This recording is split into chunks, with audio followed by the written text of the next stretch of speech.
Bismillahirrahmanirrahim. Assalamualaikum warahmatullahi wabarakatuh. Bismillah, alhamdulillah. Pada kesempatan siang hari ini kita bisa bertemu kembali pada mata kuliah dasar-dasar komputer dan internet. Materi yang akan saya sampaikan pada siang hari ini yaitu membahas tentang salah satu aplikasi yang merupakan subpaket dari Microsoft Office, yaitu Microsoft Office PowerPoint, di mana Microsoft Office PowerPoint ini biasanya digunakan untuk menyampaikan materi atau presentasi kepada audiens. Nah, kaitannya dengan rekan-rekan sekalian sebagai mahasiswa tarbiyah prodi pendidikan agama Islam, PowerPoint ini bisa dijadikan salah satu media pembelajaran untuk menyampaikan materi pelajaran yang akan kita sampaikan kepada peserta didik atau kepada siswa. Microsoft Office PowerPoint yang saya pakai di sini menggunakan versi yang 2010 ya. Nanti di layar desktop bisa dicari ikonnya seperti ini, Microsoft PowerPoint 2010 ya. Untuk mengaktifkannya tinggal diklik 2 kali. Nah, ini tampilan awal ketika PowerPoint diaktifkan. Kalau di Microsoft Office Word kita kenal ada yang namanya workbook ya, lembar kerja.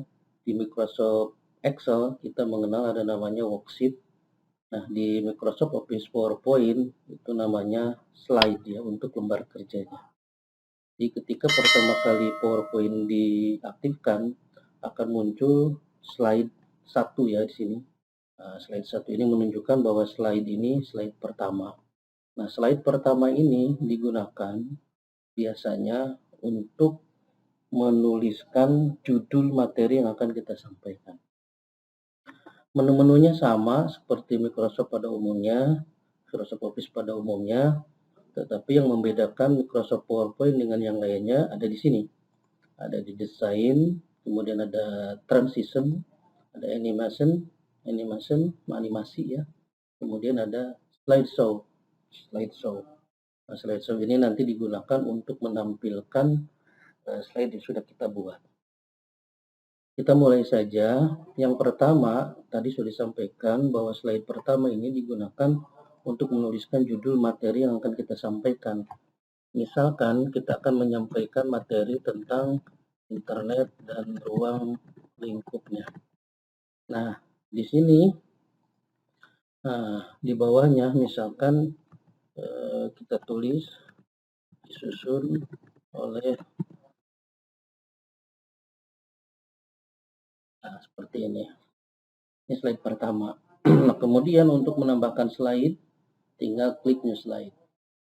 Nanti secara default seperti ini untuk layoutnya. Nah, di sini klik to add detail, ini untuk memberikan judul materi yang kita sampaikan. Misalkan untuk di slide kedua ini kita akan membahas tentang jaringan komputer. Nah, kemudian di slide berikutnya misalkan kita akan membahas tentang definisi internet. Slide berikutnya misalkan sejarah perkembangan internet. Slide berikutnya misalkan fungsi layanan internet.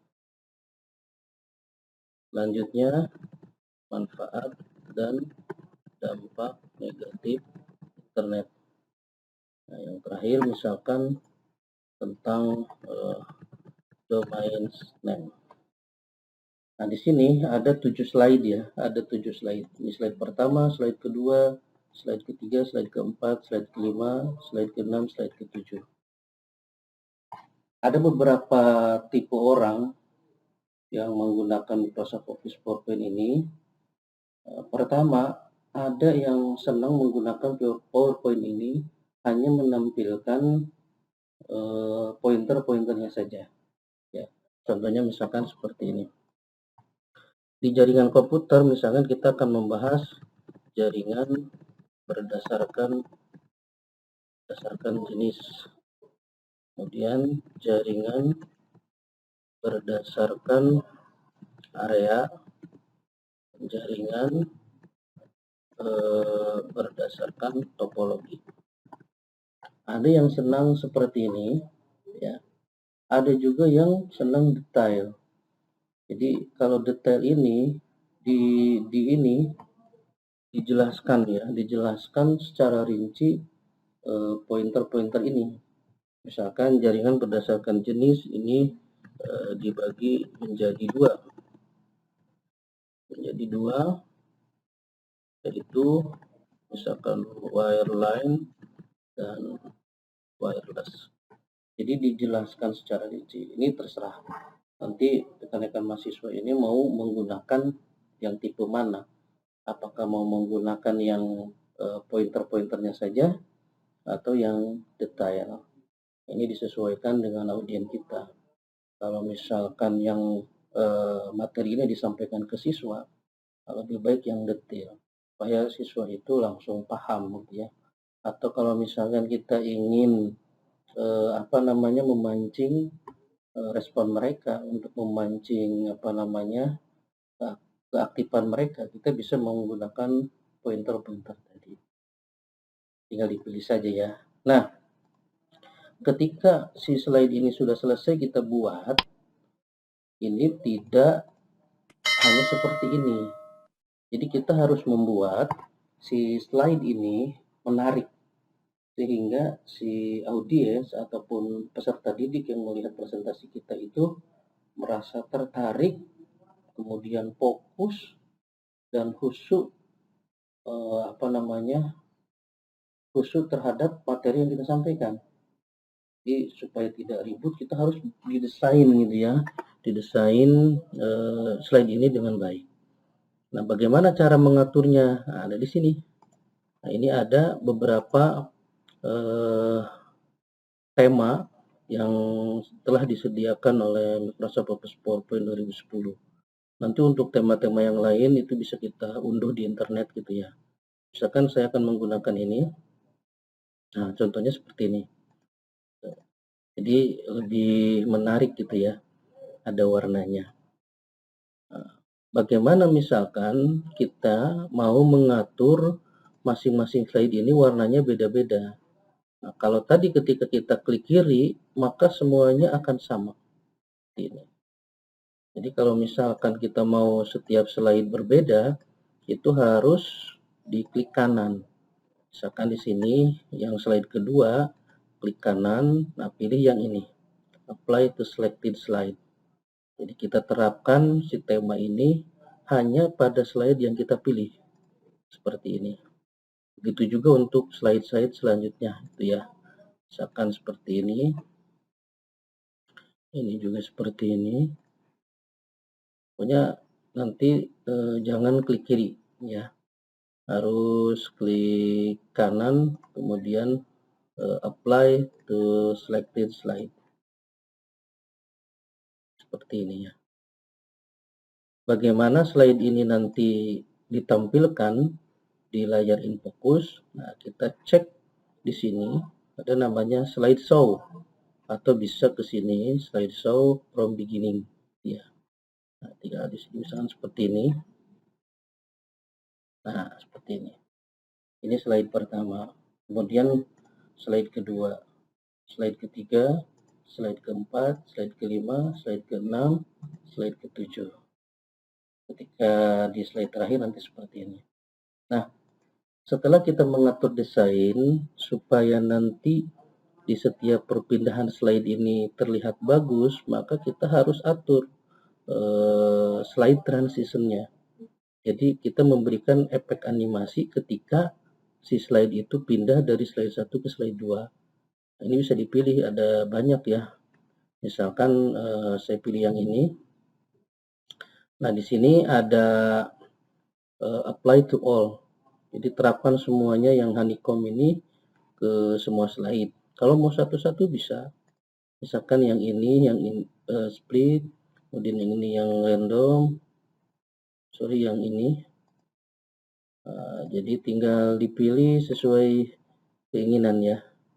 Dipilih sesuai keinginan mau yang mana.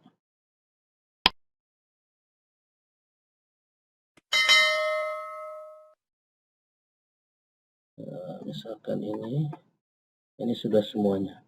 Jadi ketika di slideshow nanti akan berbeda seperti yang pertama tadi. Kalau tadi tidak ada efek animasinya ketika perpindahan slide, ini setelah diatur slide transisinya nanti akan seperti ini. Slide pertama. Ketika pindah ke slide kedua nanti akan seperti ini. Ketika pindah ke slide ketiga seperti ini. Slide keempat seperti ini.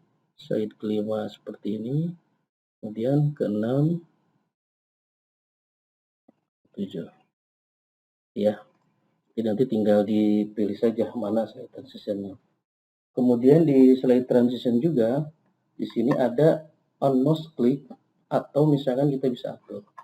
Kalau misalkan kita membagi waktu dalam 1 jam pelajaran itu misalkan 1 jam menyampaikan materi, kemudian 1 jamnya diskusi, nah, kita bisa menggunakan on mouse click ini ya, gitu ya, otomatis, bukan on mouse click otomatis. Nanti di otomatis ini kita bisa atur untuk slide ini berapa menit, untuk slide ini berapa menit, untuk slide ini berapa menit, dan itu harus benar-benar disiapkan. Ya, jadi kita harus coba dulu di rumah sebelum nanti tampil di kelas, kira-kira untuk menyampaikan materi ini butuh berapa menit. Nah, di sini nanti kita atur gitu ya, durasinya berapa menit. Nah, nanti setelah waktu itu selesai nanti akan otomatis pindah. Tapi kalau misalkan kita mengajar di kelas itu, ketika kita menyampaikan materi kemudian memperbolehkan audien ataupun siswa ataupun peserta didik bertanya, lebih baik kita mengaturnya di on mouse click saja, sehingga perpindahan slide itu tidak otomatis, tidak berdasarkan waktu yang kita tentukan, tapi kita pindahkan slide itu ya sesuai kebutuhan ya. Kemudian ada animasi. Kalau animasi ini berfungsi untuk memberikan efek animasi kepada objek, baik itu tulisan ataupun gambar gitu ya, ataupun istilahnya apa di sini shape ya, atau auto shape. Jadi bedanya antara transition dengan animasi, kalau transition ini memberikan efek animasi ketika perpindahan slide, tapi kalau animasi ini memberikan efek animasi kepada objek. Ya, misalkan contohnya seperti ini, kita memberikan animasi tulisan ini gitu ya. Nah, kita pilih yang mana ini? Misalkan yang ini atau yang ini ya. Nah, seperti ini. Jadi ketika misalkan di slideshow, ya, ini efek slide transition, kemudian ini efek slide transitionnya, nah, kemudian itu animasinya, gitu ya. Nah, animasi ini di sini ada staranya di sini, ada on click atau with previous atau after previous. Jadi kalau misalkan on click, dia akan muncul animasinya ketika mouse diklik. Tapi kalau misalkan with previous apa dibacanya ini, with previous. Jadi ketika misalkan ini kita pilih, pas slide 2 aktif nanti animasinya akan otomatis. Gitu ya. Contohnya seperti ini. Bisa kita slideshow-kan. Nah, langsung otomatis tanpa harus diklik gitu ya. Nah, kemudian nanti kita bisa setting-setting lagi, dikasih gambar-gambar supaya lebih menarik dan lebih dapat dipahami oleh siswa. Jadi ketika kita menyampaikan materi ini, kemudian kita kasih gambar juga. Nah, untuk menyisipkan gambar ada di sini. Bisa menggunakan shape atau misalkan kita mau membuat teks atau gambar, tinggal dipilih saja. Kemudian terakhir untuk menyisipkan audio video juga ada di sini nanti ya. Audio atau video, misalkan kita mau menyampaikan video di slide presentasi kita bisa. Yang terakhir untuk menyimpannya tinggal di save as saja. Save as, kemudian disimpannya di mana? Nah, ini judulnya apa? Kemudian di save. Oke, itu materi tentang pengenalan Microsoft Office PowerPoint. Mudah-mudahan ada manfaatnya. Sampai bertemu lagi di pertemuan berikutnya. Assalamualaikum warahmatullahi wabarakatuh. Terima kasih sudah menonton video ini. Jangan lupa like, komen, dan dukung saya dengan menekan tombol subscribe. Terima kasih.